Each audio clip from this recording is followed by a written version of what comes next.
Now, the first thing to do when you've got to riddle something out is to sit down quietly and think about the problem. But I don't think you'll ever be able to do that, Middler. Do what? Sit down quietly. You're always fidgeting. Can't you sit still for 1 minute? But I'm trying to keep warm. It's freezing. It's not that cold. It's all right for you. You're walking up and down, and that helps to keep you warm. When you've got to sit still, you'll really feel the cold. Then what would you say to a nice hot cup of nettle soup? That should warm you up all right. Oh, hello, Marjorie. That sounds wonderful, yes. Shall I go and fetch it, then? You just stay there. Just a minute, Middler. Why does he always have to go rushing about like that? If he'd waited just a minute, he'd know that he can't bring the soup over yet. Why not, Marjorie? Because I haven't even made it yet. I came over to see if you two wanted some, and then I'd know how much to make. If he goes to the cottage, he certainly won't find any soup there. Oh, well, at least rushing around like that will help him keep warm. That's true. Right, there. Oh, that's curious. It's not on the table. It's not on the stove. Where is it? Must be round here somewhere. Unless somebody's taken it. That's what's happened. As soon as Marjorie's back was turned, somebody's been and gone and come and taken the soup. There's been a soup stealer at work. Well, he can't have got far. I'll catch him. Delicious. Just the thing to warm a body up on a cold day. Ha-ha! That's Simon, and that sounds like soup he's eating. The villain. Got you! Stay right where you are. I've got the place surrounded.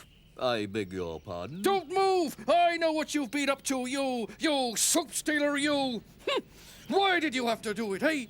I'm sure Margie would have given you some if you'd only asked. You didn't have to take it. Would you mind telling me what you're talking about? Do hurry up about it. My milk's getting cold. I'll tell you what I do. Milk? That's what I said. Warm milk, to be precise. A little treat given to me by Marjorie. Not nettle soup? Nettle soup? Perish the thought. Nasty green stuff. Whatever put that idea into your head? Well, there's been some taken from Marjorie's cottage, and so I heard this lapping sound in here, and I thought... Oh, let's face it. Did you think at all? You ought to learn to be a little less hasty, Middler. Don't go leaping to conclusions. As the old song says. Don't rush in. Think of what you're doing.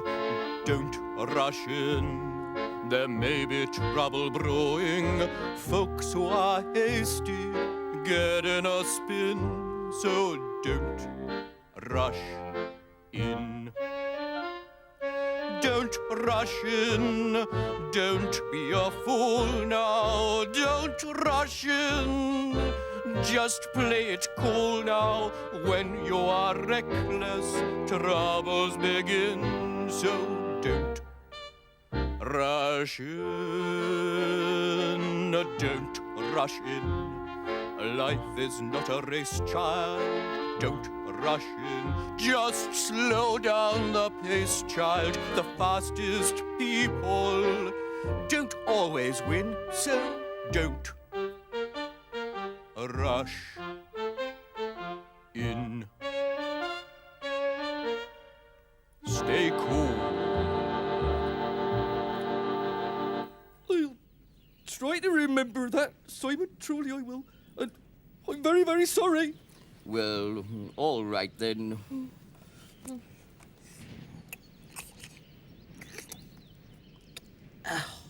Ugh. It's gone cold.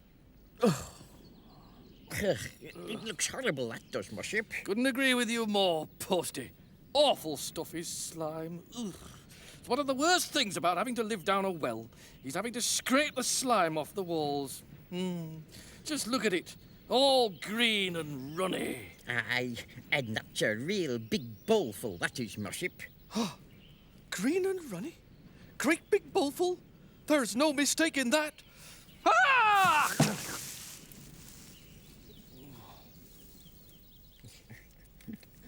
I'm sure there's a reason why you did that, young Middler. And I must say I'm very curious to hear it. What does he taste like, Mossip? Not pleasant, Posty. Not very pleasant at all. But there again, you wouldn't expect slime to taste very appetizing, would you? Slime? That's not slime, that's nettle soup. Excuse me, Middler, but I know what nettle soup tastes like, and I know what slime tastes like. At least I didn't before, but I do now. And this, yuck, is slime. No doubt about it. What? I'm still waiting for that explanation, young Middler. Well, you see, there's been some nettle soup stolen from Marjorie's cottage, you see. And you thought I was the culprit. Well, I am speechless. I am as speechless as I think I've ever been. I am so speechless You don't sound speechless, Mossip. I'm really sorry. It's just that I heard you talking about that bowl full of green, ruddy stuff, and you came barging through that hedge like a mad elephant, didn't you? Well, that is no way to catch a soup stealer, that isn't. If you thought we were the culprits, you should have listened more carefully to what you were saying, and then you wouldn't have made that daft mistake. I know. Simon warned me about rushing into things when I thought he'd taken the soup. So, went accusing him as well, that poor innocent pussycat. Seems to me that you need a few lessons in detective work, young fella, my lad. You mean you'll help me track down the soup stealer? No, I mean you will help me track down the soup stealer. Great! Well, come on then. We'd better get after him before he gets away. Hold on. Don't go rushing around like that. That's no way to do anything, that isn't. He's just like the lollop who wanted to be a postie, isn't he, Mossip? That he is, Posty. That he is. What are you talking about? What we are talking about, young Middler, is one of the famousest of Aesop's foibles, one which I always carry about my person. Strikes me it would do you good to listen to it. So, pin back your ears, young Middler. Listen to this. Aesop, tell me a story, do. There was once a lollop who wanted to be a postie. He didn't see why it should always be hedgehogs who did the job. "I can run faster than a hedgehog," he told the chief postie. "I'd deliver the letters in half the time." Well, the chief postie was a fair hedgehog, so she agreed to give the lollop a test. If he could deliver letters faster than a postie hedgehog, then he would get the job. So the lollop hung a bag of letters around his neck, the hedgehog stuck his letters onto his prickles, and the chief postie said, "1, 2, 3, go!" And off they set. The lollop galloped away in a cloud of dust, determined to deliver his letters in record time. And the postie hedgehog plodded down the road at his usual slow, steady pace. The first delivery the lollop had to make was to a riddler named Hold-Up, who lived in the garden of a roadside cottage. Without even stopping, he snatched a letter from his bag with his teeth, tossed it into the garden and galloped on at top speed. He'd just about reached the end of the road when he heard someone shouting to him. It was Hold-Up. The lollop trotted back to see what he wanted. "This letter isn't for me," said Hold-Up. "It's for Mark-Up, who lives up Windy Hill. Where's my letter?" Well, the lollop had to sort through his bag until he found Hold-Up's letter.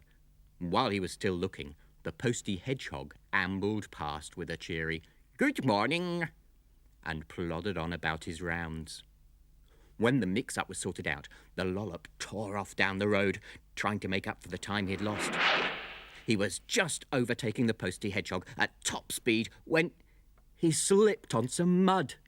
The bag flew off his neck and the letters scattered everywhere. "Oh, no," groaned the lollop, and went chasing after his letters as the postie hedgehog plodded on up the road. It took the lollop ages to catch all his letters, And when he'd got them all safely back in his bag, he raced off even faster than before, tossing letters into gardens and holes as he thundered past.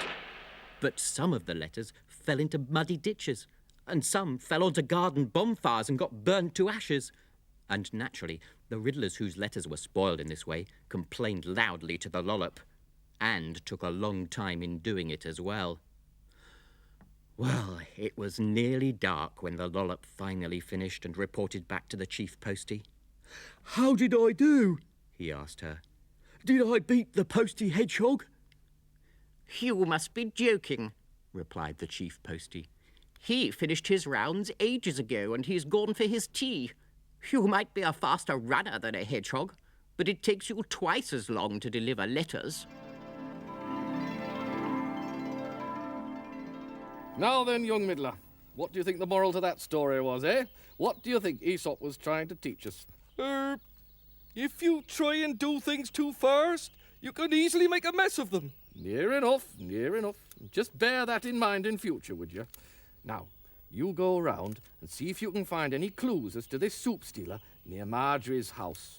I will go into Mr. Grimley's garden and see what I can see there, okay? Off you go. Aren't you going to wash your face first, Mossip? Oh, yeah. No, I don't think I will, actually, Posty. It'll make good camouflage, will this?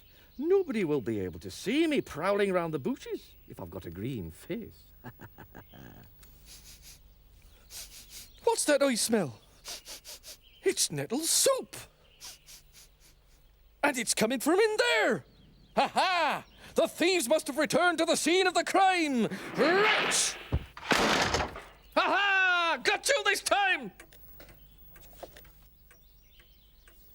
Oh. Hello, Marjorie. Got it back, did you?